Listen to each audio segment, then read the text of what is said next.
the Mercury Theatre on the air.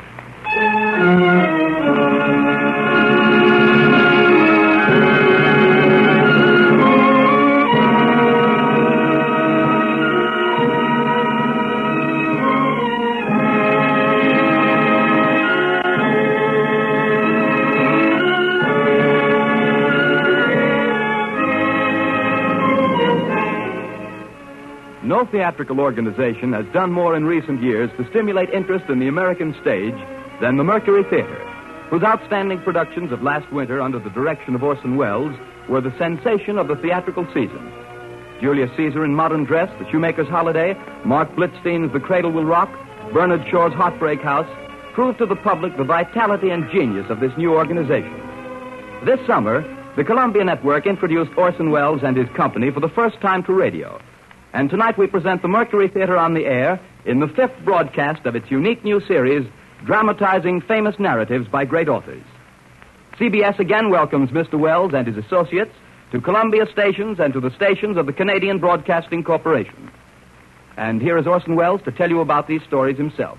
Mr. Welles. Good evening. Tonight, as you were duly warned last week, we are trying out something altogether new. We're telling 3 stories instead of 1. 3 short stories instead of a single long one. Stories about love and ghosts and horse races. 3 stories in the first person singular about young people for grown-ups. I'm a Fool by Sherwood Anderson is the first of the 3.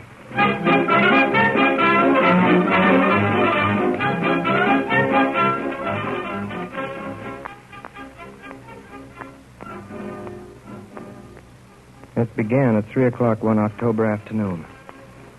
As I sat in the grandstand at the fall trotting and pacing meet Sandusky, Ohio. It was a good hot jolt for me, and it all came about through my own foolishness, too. Summer before, I'd left my hometown with a fellow called Bert French with 2 horses that was campaigning through the race meets that year. Gee, it was fun. We had Bucephalus, a big black pacing stallion that could do 209 or 210 if he had to. And a little gelding called Dr. Fritz that never lost a race all fall. And Bert wanted him to win. Gee whiz, it was fun. We got to a county seat town, maybe say on a Saturday or Sunday, and the fair began the next Tuesday, and you took your horses to the track and fed them and got your good clothes out of a box and put them on, and the town was full of farmers gaping because they could see you were horse race people, and you went into a saloon, the 2 of you, Bert and I, and all the dudes came and stood around asking questions, and all you did was to lie, and lie all you could about what horses you had, and I said I owned them, and then some fella'd ask us to have a drink of whiskey with him, and Bert'd lead him on. What was that you said, sir? I asked you, gentlemen, if you'd have a drink with me. Oh, well, all right. I'm agreeable to a little nip. Tell you what I'll do, sir. I'll split a quart with you. All right. Gee whiz. That isn't what I want to tell my story about. We got home late November, and I promised Mother I'd quit the races for good. There's a lot of things you gotta promise a mother because she don't know any better. I got a job driving a laundry van, and then, as I started to tell you, the fall race came to Sandusky. I got the day off, and I went. Had on my good clothes and my new-bound derby hat and a stand-up collar. And I had $40 in my pocket and 3 25-cent cigars and a drink of whiskey inside me that was bought me at the West House by a fellow with a cane and a Windsor tie. Gee, it was fun being on a track again. George, here, get down, get the best out of the first race. Get the 5-2, I looked around for Bert French, and there he was, standing around with his horses. Hello, Bert. Why, hello, Joe. How you been, Bert? Never better. Say, you got any money, Joe? Sure. How'd you like to watch it grow? Like it fine, Bert. All right, come over here, then. I'll tell you something. Listen, Joe. In the second race, the 2:18 pace, there's a horse I'm handling, Abdul Ben Hammond. There he is, number 7. That gelding's as fast as streak, Joe. Belongs to a fellow called Mather in Marietta, Ohio. We got him marked at 2:21, but he can step in 08. Gee. In the first heat, don't you touch him. He'll go round like an oxen hitched to a plow. After that, you go right down and lay on your pile. Well, thanks, Bert, a lot. Have a cigar? Why, thanks, Joe.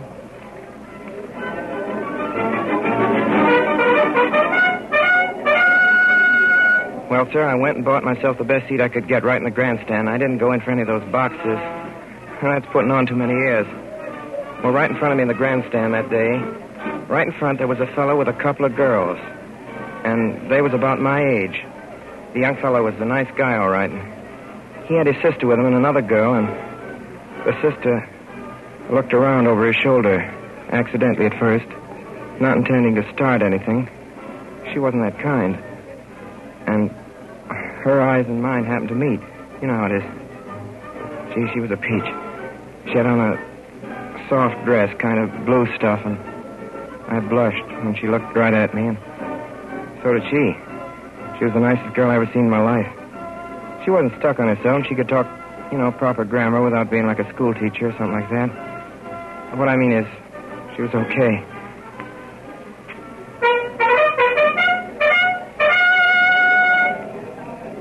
And then, pretty soon the horses came out for the 2:18 pace, and there was Bert's horse in among the rest. What do we bet on this time? What do you say? You know as much about it as I do. What about the brown one there with the long tail? Hank, ma'am, that mare couldn't beat a streetcar. Well, they looked up kind of surprised. But they didn't seem mad. And anyway, I'd done it now, and I might as well go on. There's a horse in this race, number 7, that's as fast as Streak. Abdul Ben Hamid. Is that a horse's name? That's right. Abdul Ben Hamid. But look, don't you go letting on this first heat, because... Don't bet on him, because he'll pace it like a lame cow. You see if he don't. But when the first heat is over, go right down and lay a pile on Abdul Ben Hamid. He'll come right out and skin him alive. Will he really? That's the dope. Well, that's what I told her. Gee, you should have seen the way they looked at me. And then you know what she did? Gee whiz. She asked this man that was with her, Wilbur. Well, she asked him, and there was a fat man sitting beside the little girl that had looked at me twice by this time, and I had heard both blushing, and what did that young fella do but have the nerve to turn and ask the fat man to get up and change places with me so I could sit with his crowd? I want you to meet Miss Eleanor Woodbury. Pleased to meet you. And this is my sister, Lucy Wesson. My name's Wilbur. I suppose it was their having such swell names. Got me off my trolley, and then that girl. You know how a fella is. There's something that kind of nice clothes and the kind of nice eyes she had and the way she looked at me a while before over her brother's shoulder and me looking back at her and both of us blushing. I couldn't show her up for a boob, could I? I made a fool of myself, that's what I did. Glad to know you all. My name's Walter Mathis. How do you do, Mathis? From Marietta, Ohio. Have a cigar, Wilbur? Thanks. And you really think this horse is going to win, Mr. Mathis? Then I told him all the smashingest lie you ever heard. I said my father owned this horse. You know, Boo Ben Adam. It was supposed to be a secret because our family was proud and never gone in for racing that way. Abdul Ben Hamid, I mean. Here's what I think of that horse, Wilbur. Will you do me the favor when you go down to place these 30 bills on Abdul Ben Hamid at whatever odds you can get? Just about then the bell for the first heat come off, and sure enough, Abdul Ben Hamid went off his stride up the back stretch and looked like a wooden horse or a sick one, came in to be last. See, folks, what'd I tell you? Like a lame cow. You certainly were right, Mr. Mathis. Then this Wilmer Weston went down to the betting place onto the grandstand, and this Miss Woodbury with him, and Lucy Weston and I was left alone together, like on a desert island. Butter popcorn, crisp, and strawberry mine. Butter popcorn, crisp, and strawberry mine. Fresh salad, butter popcorn. Gee, Miss Lucy. Gee, I'd like to show you our place down in Marietta. It's on a hill, a great old red brick house with the stables behind it, way up on a hill, up above the Ohio River. I like rivers. Her eyes were shining, and then she kind of, with her shoulder, you know, kind of touched me. Not just tucking down. I don't mean that. You know how a woman can do. They get close, but not getting gay either. You know what they do. Gee whiz, I begin to wish I was on the square with her and to see what a fool I'd been, but there wasn't any way of getting myself on the square now. There ain't any Walter Mathis, like I said to her, and there ain't ever been one, but if there was, I bet I'd go to Marietta, Ohio, and shoot him tomorrow. And then Wilbur Weston came back with Miss Woodbury, and he'd gone and bet $50 on this horse, and the girls had gone and put in $10 each of their own money, too. Gee, I was sick then, but came out okay. Then Adams stepped the next 3 heaps like a bushel of spoiled eggs going to market before they could be found out. There he goes! Look at him, Mr. Mason. Look at him coming up. No, he's started. There he is. Coming up. Abdul bin Hamid. Second, Mr. Mason. He's going to win. He's going to win. He's winning. He's winning.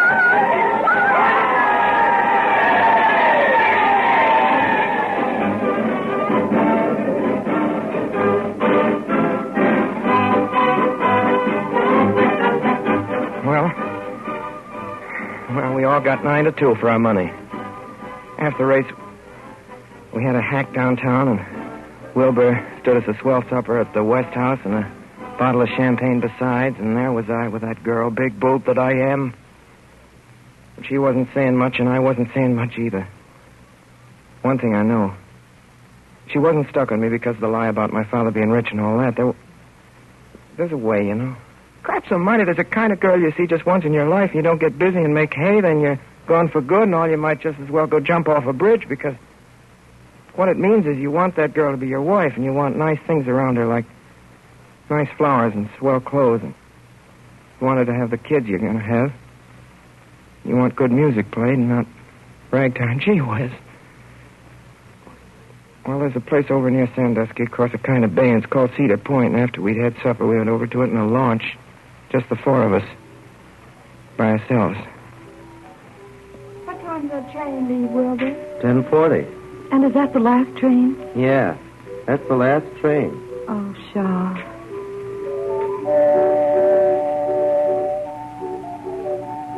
Well, over at Cedar Point, we didn't stay around where there was a gang of common cattle at all. There was big dance halls and dining places for yaps, and there was a beach you could walk along and get where it was dark. We went there.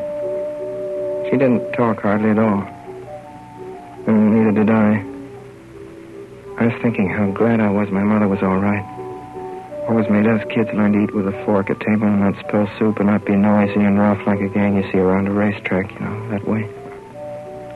Hey, Lucy! Lucy, we're going up the beach a ways. Are you coming? Go on ahead. We'll wait for you here. I feel kind of tired, don't you? Yeah. I guess so. Miss Lucy? Why don't we sit down a while? It's nice here. Lucy and I sat down in a dark place where there was some roots, old trees, and the water had washed up.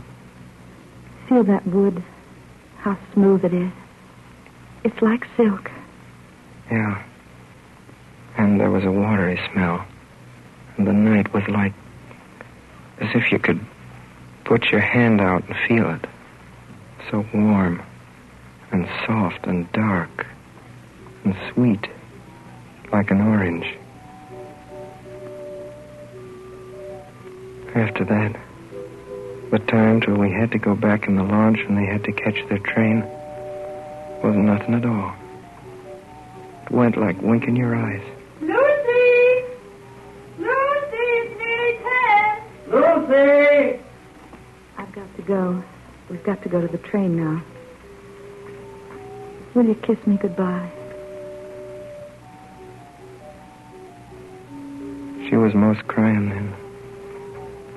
But she never knew nothing I knew. She couldn't be so busted up as I was. Gee whiz. Sometimes I hope I have cancer and die. Guess you know what I mean. We went in the launch across the bay to the train like that. And it was dark, too. What are you thinking about? Gee whiz. Only she knew. You know what I was thinking? What? I was thinking you and I could get out of this boat right this minute and walk on the water. Sounded foolish, all right. But I knew what she meant.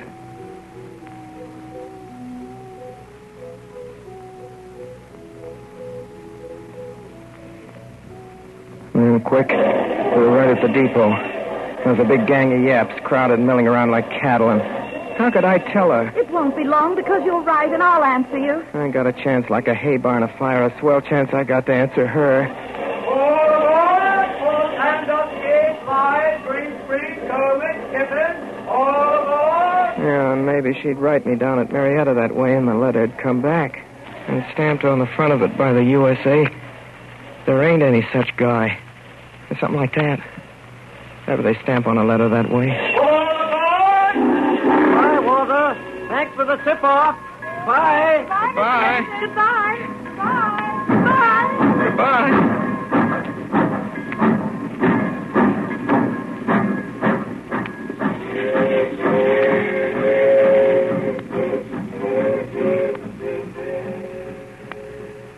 When that train went, I busted out and cried like a kid. Gee, I could have run after that train and made man o' war look like a freight train after a wreck, but socks almighty. What's the use? Did you ever see such a fool? Me trying to pass myself off for a big bug and a swell. To her. Did you ever see such a fool? I'll bet you what. If I had an arm broke right now or a train had run over my foot, I wouldn't go to no doctor at all. I'd go sit down, let it hurt and hurt. That's what I'd do. Big fool that I am. I'll bet you what. I bet you if I hadn't drunk that booze, I never been such a boob as to go tell such a lie. A lie that couldn't ever be made straight to a lady like her. I wish I had that fellow right here that bought me that drink. I'd smash him for fair gosh darn his eyes. He's a big fool, that's what he is. If I'm not another, you just go and find me one and I'll quit working and be a bum, give him my job. I don't care for working and earning and saving it for no such boob as myself.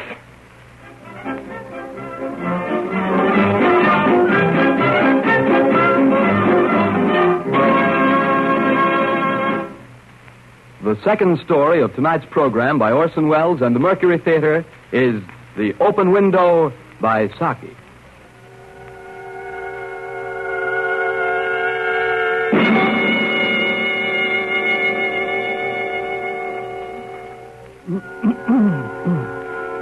My name is Frampton Nuttall. I am a very nervous man.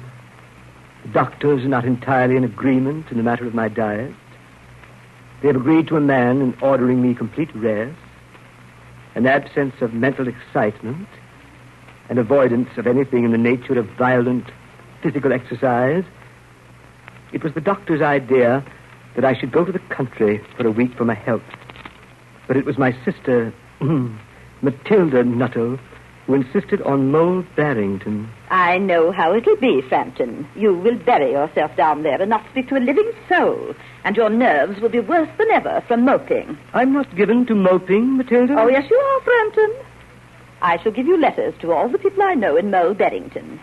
Some of them, as far as I can remember, are quite nice. You will call on them. That is how I came to visit Mrs. Sappleton. Hello. I would like to see Mrs. Sappleton. My name is Frampton Nuttall. Really? I have a letter to Mrs. Sappleton from my sister. I see. Won't you come in and sit down? I was led into the drawing room by a young lady of about 15, with unnaturally long legs, a great many freckles on her face, and gray eyes. I'll tell my aunt you're here. What did you say your name was? Nuttall. Frampton Nuttall. I'll tell my aunt, Mr. Nuttall. I wondered whether Mrs. Sappleton was in the married or widowed state. An indefinable something about the room seemed to suggest masculine habitation. A large French window opened on the garden. Through it I could see a well-kept lawn, and beyond that the darker green of the fens. The scene was delightfully peaceful. I'm sorry, Mr. Nuttall. My aunt will be down presently. In the meantime, you must try and put up with me. Oh, yes. Mr. Nuttall? Yes? Do you know many of the people around here? Not a soul. My sister was staying here at the rectory, you know, some 4 years ago, and she gave me letters of introduction to some of the people here. Then you know practically nothing about my aunt, Mr. Nuttall? Only her name and address. Oh. My aunt's great tragedy happened just 3 years ago. 3 years ago. That would be since your sister's day. Her tragedy? Yes. We try not to talk about it. You may wonder why we keep that window open on an October afternoon. Why, it's quite warm for the time of year. That's not why we keep it open, Mr. Miller. It hasn't anything to do with the tragedy, has it? Yes, it has, Mr. Nettle. Out through that window, 3 years ago today, my aunt's husband and the 2 young brothers went off for their day's shooting. They never came back. In crossing the moor to their favorite snipe shooting ground, they were all 3 engulfed in a treacherous piece of bog. It had been that dreadful wet summer, you know, and places that were safe in other years gave way suddenly without warning. Their bodies were never recovered. That was the dreadful part of it. Oh. Poor aunt always thinks they'll come back someday. They and the little brown spaniel that was lost with them, and walk in at that window just as they used to do.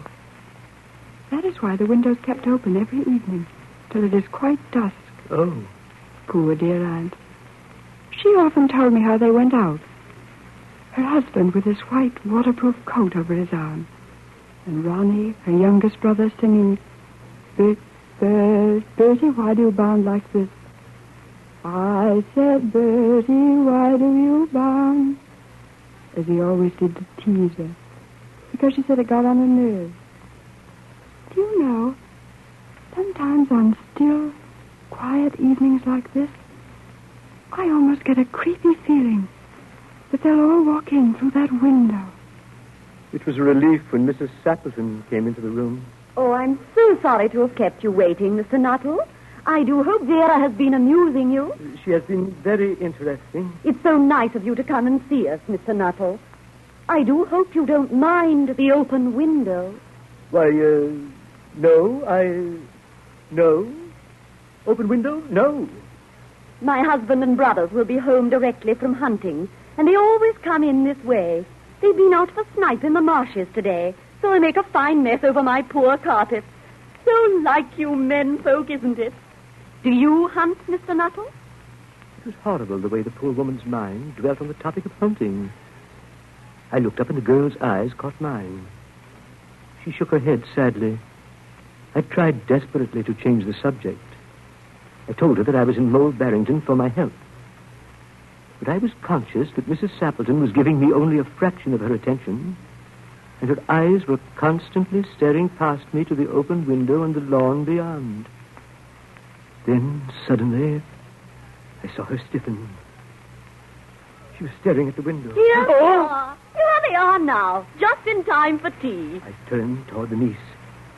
The child was staring through the open window with dazed horror in her eyes. I turned and looked in the same direction. In the deepening twilight, 3 figures were walking across the lawn toward the window. They all carried guns under their arms, and one of them carried a white waterproof coat hung over his shoulders. A tired brown spaniel kept close at their heels. Noiselessly, they neared the house. Oh, good heavens. Oh, good heavens! Help! Help!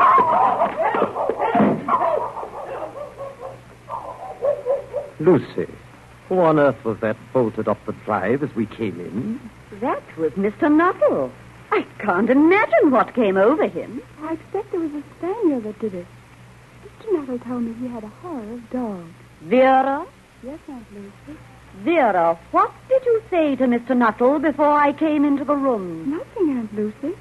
Mr. Nuttall did all the talking. I didn't say anything. He told me the strangest things. He was once hunted into a cemetery somewhere on the banks of the Ganges by a pack of pariah dogs and had to spend the night in a newly dug grave with the creature snarling and grinning and foaming just above his head. Enough to make anyone lose their nerve, Aunt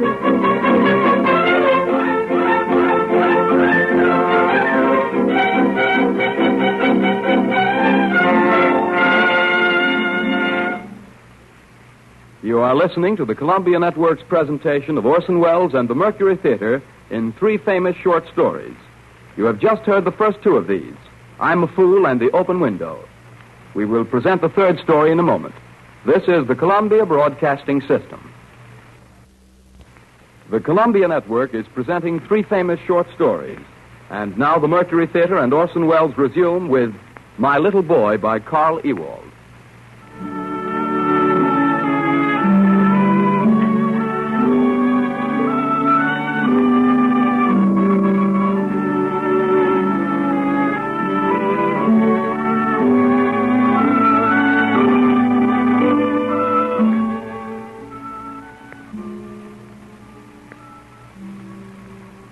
My little boy is beginning to live.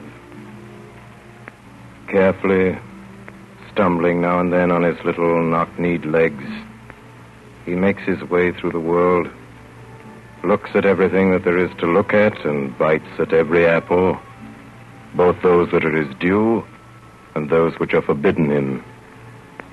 He is not a pretty child, but he is charming. His face can light up suddenly and become radiant. He can look at you with quite cold eyes. He has a strong intuition, and he is incorruptible. He has never yet bartered a kiss for candy. He has bad habits, too. He is apt, for instance, suddenly and without the slightest reason, to go up to people whom he meets in the street and hit them with his little stick. What is in his mind when he does so, I do not know. And so long as he does not hit me, it remains a matter between himself and the people concerned. He has an odd trick of seizing his words in a grown-up conversation, storing them for a while, and then asking me for an explanation. Father? Yes? What is life? I give him a tap on his little stomach and roll him over on the carpet and conceal my emotion under a mighty tussle. Later, when we're sitting together, breathless and tired, I give him his answer. Life is delightful, my little boy. Don't you be afraid of it.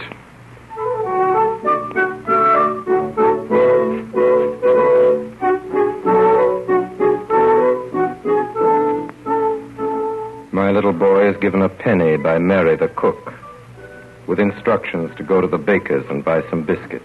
I stand at my window and see him cross the street in his slow way and with bent head. Only he goes slower than usual, with his head bent more deeply between his small shoulders. He stands long outside the baker's window, where there is a confused heap of lollipops and chocolates and sugar sticks. Then he lifts his hand, opens the door, disappears, and presently returns with a paper bag, eating with all his might. And I, who, heaven be praised, have myself been a thief in my time, go all over the house and give my orders. My little boy enters the kitchen. Put the biscuits on the table. He stands still for a moment and looks at Mary and at the table and at the floor. Then he goes into the living room where his mother is sitting. You're quite a big boy now that you can buy biscuits for Mary. His face is very long. He says nothing. He comes quietly to me, sits on the edge of a chair. Hello. Hello. You've been over the way at the baker's. What'd you buy at the baker's? Lollipops. Oh, well, I never. What fun. I had some lollipops this morning. Who gave you the money this time? Mary. Really? Well, Mary is certainly fond of you, isn't she? Remember the lovely ball she gave you for your birthday? Father, Mary told me to buy a penny's worth of biscuits. Oh, dear. It is very quiet in the room. My little boy cries bitterly, and I look anxiously before me and stroke his hair. Well, you fooled Mary badly. She needs those biscuits, of course, for cooking. She thinks they're on the kitchen table, and when she goes to look, she won't find any. Mother gave her a penny for biscuits. Mary gave you a penny for biscuits, and you go and spend it on lollipops. What are we going to do? If only we had a penny, then you could rush across the street and fetch the biscuits. Father, there's a penny on Mother's writing table. Oh, is there really? Oh, no, I'm afraid that's no use to us, my little boy. That penny belongs to Mother. The other was Mary's. People are so terribly fond of their money and get so angry when you take it from them. I can understand that, for you can buy such an awful lot of things with money. You can get biscuits and lollipops and toys and clothes and half the things in the world. And it's not so easy to make money either. Now, Mary, she has to spend the whole day cleaning rooms and cooking dinner and washing up before she gets her wages. And out of that, she has to buy clothes and shoes. And you know she has a little girl whom she has to pay for at Mrs. Olson's.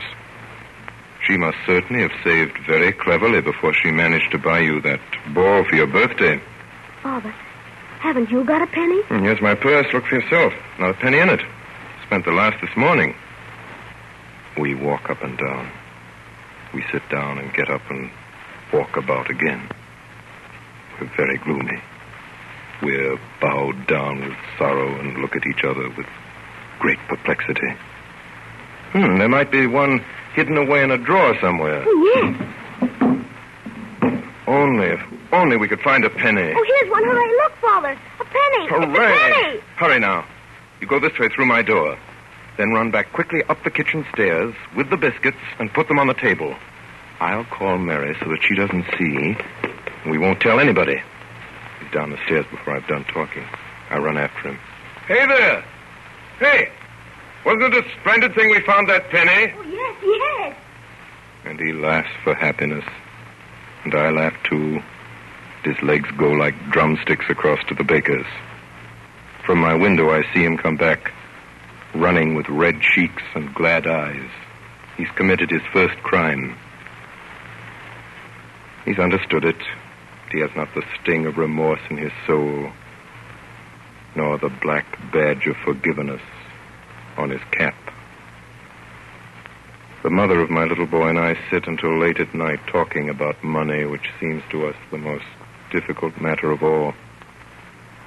For our little boy must learn to know the power of money and the glamour of money and the joy of money. He must earn much money and spend much money. Yet there were 2 people yesterday who killed a man to rob him of $4.37.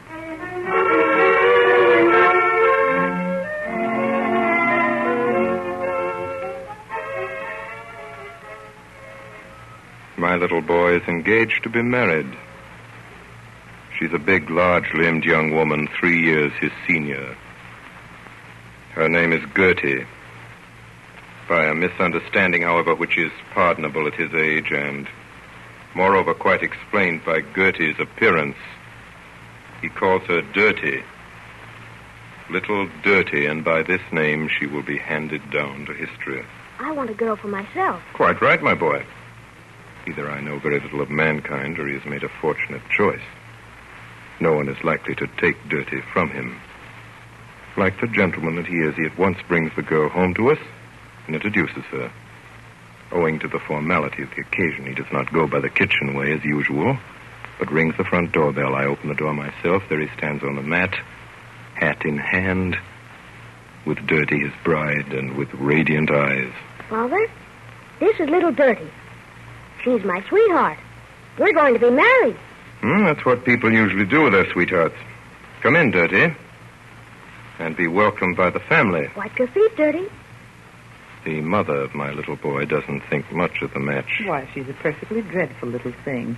I have a good mind not to let her in the house. We can't do that. I'm not in ecstasies over her either, but it's not at all certain that it will last. Yes, but... Do you remember what little use it was when your mother forbade me the house? We used to meet in the most incredible places and kiss each other terribly. I can quite understand that you've forgotten, but you ought to bear it in mind now that your son's beginning. My dear. Besides, I must remind you that it is spring, and so Dirty is accepted. But when she calls, she is first to undergo a short quarantine, while the mother of my little boy washes her and combs her hair thoroughly. Dirty doesn't like this, but the boy does. He looks on with extraordinary eagerness. No. Look, Mother, look. There's a place you haven't washed. There's a good deal of cruelty in love. He himself hates to be washed, or perhaps it is merely his sense of duty. Last Friday, in cold blood, he allowed Dirty to wait outside on the step for half an hour until his mother came home. Another of his joys is to see Dirty eat. I can quite understand that. Here is something worth looking at. The mother of my little boy and I would be glad, too, to watch her if there were any chance of giving Dirty her fill. But there is none. At least not with my income. When I see all that food disappear without as much as a shade of satisfaction coming into her eyes, I tremble for the young couple's future. But he is cheerful and unconcerned. My little boy and I have had a very interesting walk in the park. There was a mouse which was irresistible. There were 2 sparrows, husband and wife, who built their nest right before our eyes, and a snail which had no secrets for us. And there were flowers, yellow and white and green leaves, which told us the oddest adventures. Now we are sitting on a bench, digesting our impressions. What was that? Oh, that was the lion in the zoo. What's the zoo, Father? The zoo, my boy, is a horrid place where they lock up wild beasts who've done no wrong. Animals who are accustomed to walk about freely in far-off countries where they come from. The lion is there. You just heard him roaring. He's so strong that he can kill a policeman with one blow of his paw. He has great haughty eyes and awfully sharp teeth. They caught him one day in a trap, tied him with ropes and dragged him here and locked him in a cage with iron bars to it. The cage is about half the size of the kitchen at home. And there the king walks up and down, and gnashes his teeth with sorrow and rage, and roars that you can hear him miles away. And outside his cage stand curious people who laugh at him because he can't get out, and eat them up, and poke their sticks through the rails and tease him. Would he eat them up if he got out? In a moment. He can't get out, can he, Father? No. That's awfully sad. He can't get out. Well, Father, let's go and look at the lion. I pretend not to hear, and go on to tell him of the strange birds there. Great eagles that used to fly over church steeples and over the highest trees and mountains. Now they are sitting in cages on a perch like canaries with clipped wings and blind eyes. I tell him of gulls which used to fly all day long over the stormy sea.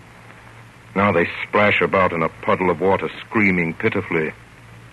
I tell him of wonderful blue and red birds, which in their youth used to live among wonderful red and blue flowers in forests 1,000 times bigger than this park.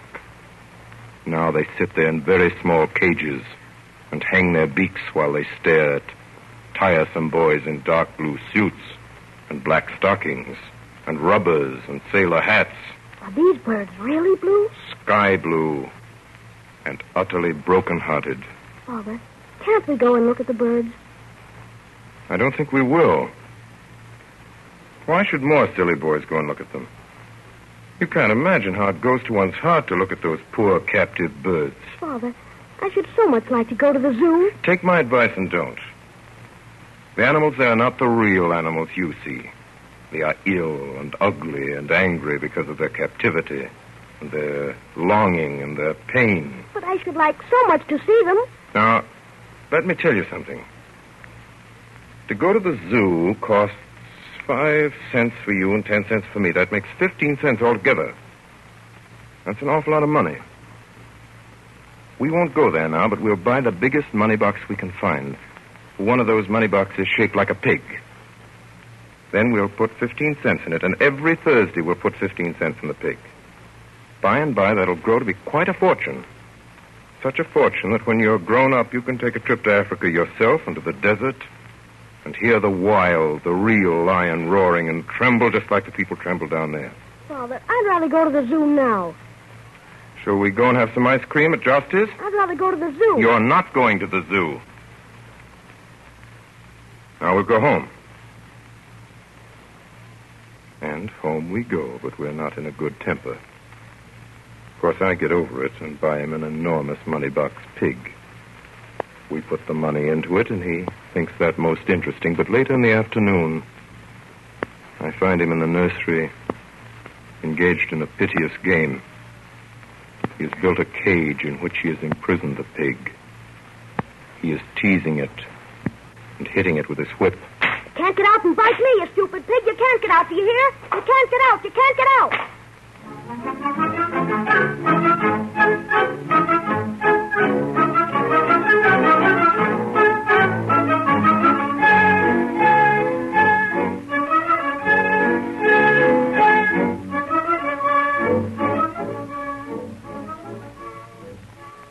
30 is paying us a visit, and my little boy is sitting at her feet. She has buried her fingers in her hair and is reading. Reading. Thou shalt not steal. Thou shalt not bear false witness against thy neighbor. Thou shalt not covet thy neighbor's house. Thou shalt not covet thy neighbor's wife, nor his manservant, nor his maidservant. The boy watches her with tender compassion. And he comes to me. Father, must Dirty do all the 10 Commandments say? Yes? Thou shalt not kill. Thou shalt not steal. Thou shalt honor thy father and thy mother. Thou shalt not covet thy neighbor's house. Father, when I grow big, must I do all the 10 Commandments say? Yes? Father, do you do all the 10 Commandments say? Yes? Well, Father, I don't believe that I can do all those things that the 10 Commandments say.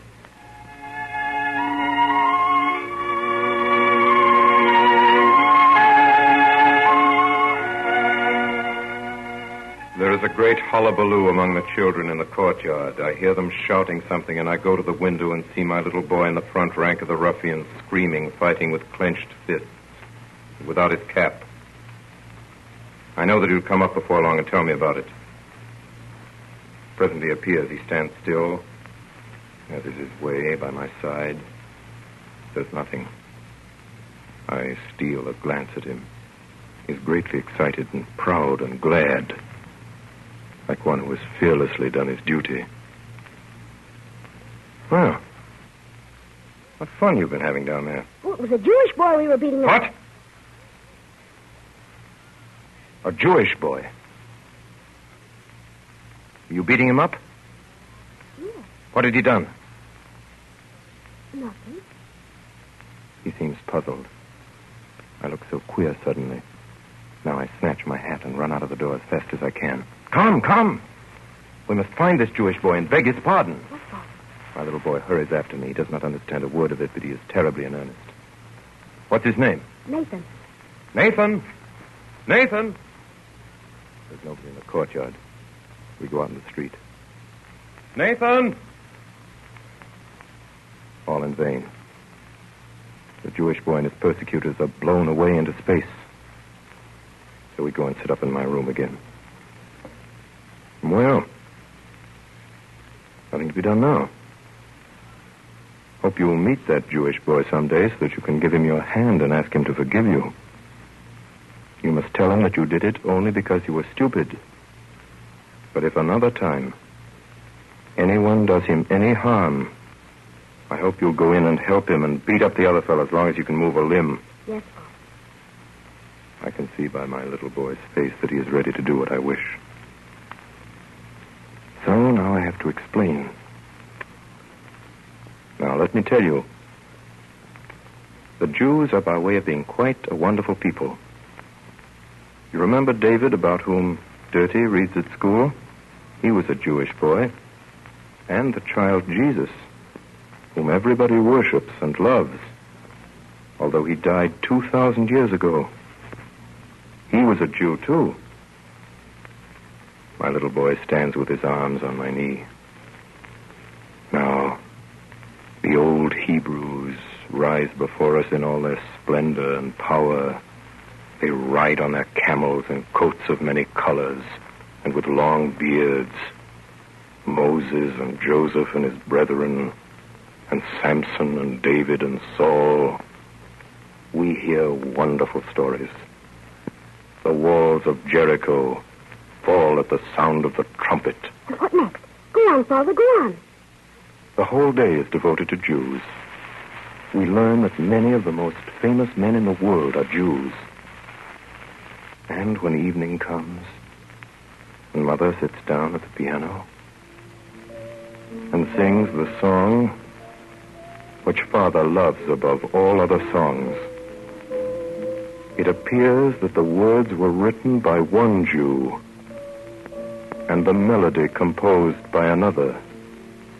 My little boy is hot and red when he falls asleep that night. He turns restlessly in his bed and talks in his sleep. He's a little feverish tonight. We're spending the summer in the country. A long way out where the real country is. Cows and horses, pigs and sheep, a beautiful dog and hens and ducks form our circle of acquaintances. The sun burns us. We eat like farmhands, sleep like guinea pigs, and wake like larks. Presently, for better or worse, we get neighbors. They're regular city people. The pearl of the family is Erna. Erna is 5 years old. Her very small face is pale green, with watery blue eyes and yellow curls. She is richly and gaily dressed in a broad and slovenly sash, a daintily embroidered dress, short open-work socks, and patent leather shoes. I at once perceived that my little boy's eyes have seen a woman. Altogether, there's no doubt as to the condition of his heart. One morning, he proposes. He's sitting with his beloved on the lawn. Close to them, her aunt is nursing her rheumatism under a red parasol. Up in the balcony above, I sit, like Providence, and see everything, myself unseen. Nana, you shall be my sweetheart. I have a sweetheart already at home. Her name is Dirty. This communication naturally by no means lowers Erna's suitor in her eyes, but it immediately rouses all Auntie's moral instincts. If you have a sweetheart, you must be true to her. But Erna's going to be my sweetheart. Listen, child, you're a very naughty boy. If you have given this, Dirty. Well, that's an extraordinary name. But if you've given her your word, you must keep it till you die. Otherwise, you'll never, never be happy. My little boy understands not a word and answers not a word, but later, after lunch, he comes up to where his mother and I are sitting, puts his hands in his pockets, looks straight before him. Father, can't you have two sweethearts? The question comes quite unexpectedly. But at the moment, I don't know what to answer. Well? I pull my waistcoat down and my collar up. Yes. Yes, you can have two sweethearts. But it is wrong. It leads to more fuss and unpleasantness than you can possibly imagine. Are you so fond of Erna? Yes.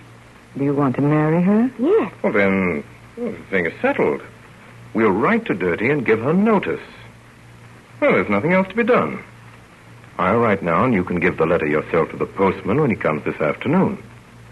If you take my advice, you'll make her a present of your boar, and she'll not be so much upset. She can have my goldfish, too, if she likes. Oh, excellent, excellent. We'll give her the goldfish. Then she really will have nothing in the world to complain of.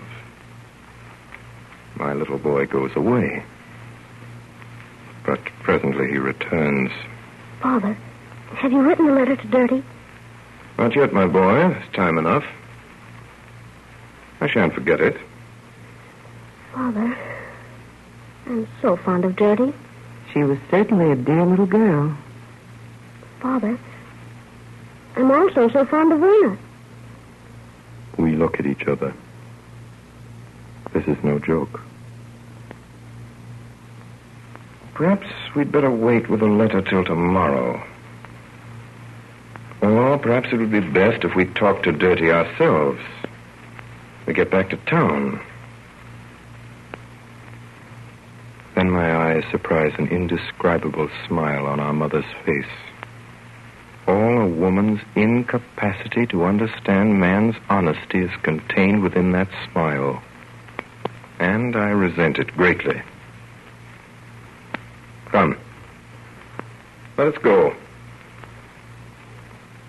My little boy and I go out to a place we know of, far away behind the hedge, where we lie on our back and look up at the blue sky and talk together sensibly, as two gentlemen should.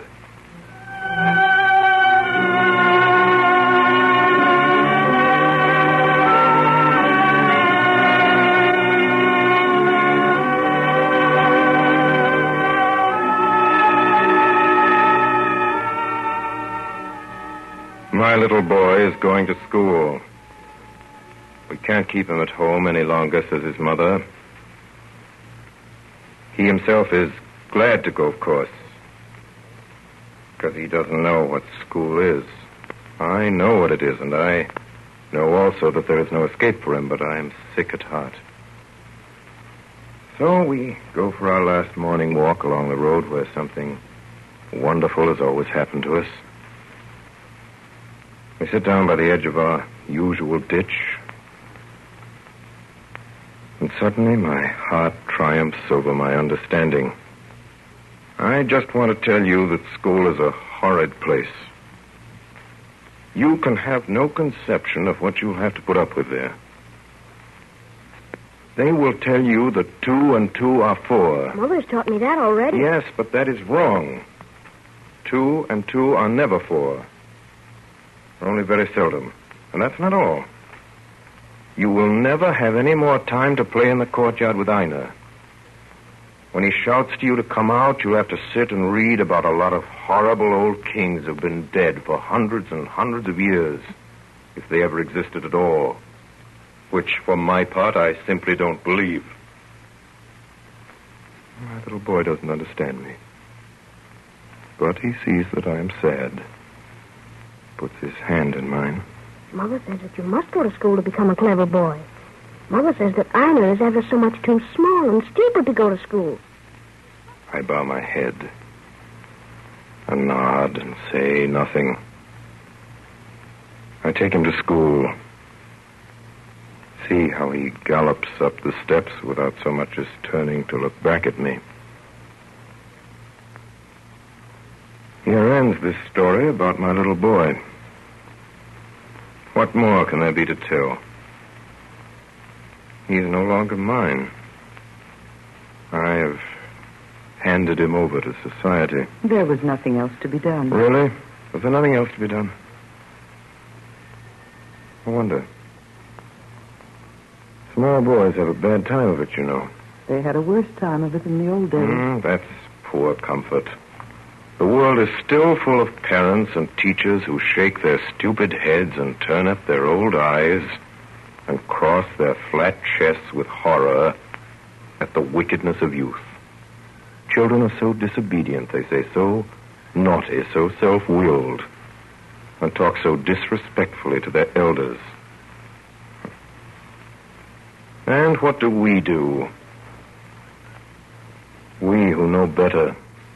We do what we can. She says it in such a way, and looks at me with 2 such sensible eyes. They're so strong and so true that I suddenly think things quite well for our little boy. And I become quiet and cheerful like herself. Those teachers of his better look out, though. My little boy, for all I care, may take from them all the English and geography and history that he can, but they shan't throw dust in his eyes about the important things. I shall keep him awake, and we shall have great fun finding them out. And I shall help him with his English and geography and history.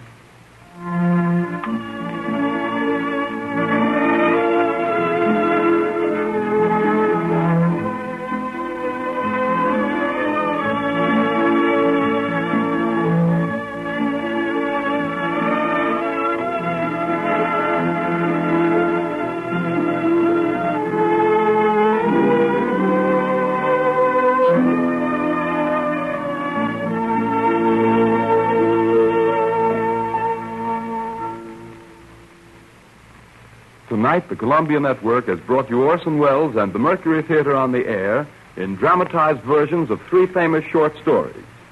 I'm a Fool by Sherwood Anderson, The Open Window by H.H. Munro, Saki, and My Little Boy by Carl Ewald. We now present the star and director of these broadcasts, Orson Welles. My little boy grew up to be a writer like his father, Carl Ewald. And according to Mr. Alexander Wolcott, who made widely known that indescribably lovely testament of love, my little boy has chiefly distinguished himself in Denmark as the translator of successful English novels, including The Green Hat. The second and somewhat sinister posy in this evening's children's garland was The Open Window by H.K. Munro, who signed himself Saki. It has been said of Hector Munro that he was entirely incapable of boring a fellow creature. It is, God knows, eternally true of Saki. Indeed, his sister's earliest recollections of him, in the nursery where he and their brother Charlie had been rashly left to their own devices, is worthy of his most improbable heroes. To quote from her, Hector had seized the long-handled hearth brush, plunged it into the fire, and chased Charlie and me around the table, shouting, "I am God, I am going to destroy the world." H.K. Munro joined up at the beginning of the war and was killed by a sniper on the 14th of November, 1916, just before dawn. The author of our opening bill, that searching and poignant confession of a young lover who lied and lost, is this moment the editor of two newspapers in Marion, Virginia, one Democratic and the other Republican. This virtually perfect condition of life is the happy ending of a career that commenced surprisingly and suddenly one hot afternoon when Mr. Sherwood Anderson was the manager of a paint factory in Elyria, Ohio. He was sitting in his office, the story goes, dictating a letter, when he turned to his stenographer and said sharply, "I am walking in the bed of a river." He then put on his hat and walked out of the paint factory and also out of Elyria, Ohio, never to return. But Sherwood Anderson never forsook his native state. Not really. After all, nothing could be more faithful to it than I'm a Fool. Well, next week, Charlotte Bronte's Jane Eyre. Till then, thanks, everybody, and good night.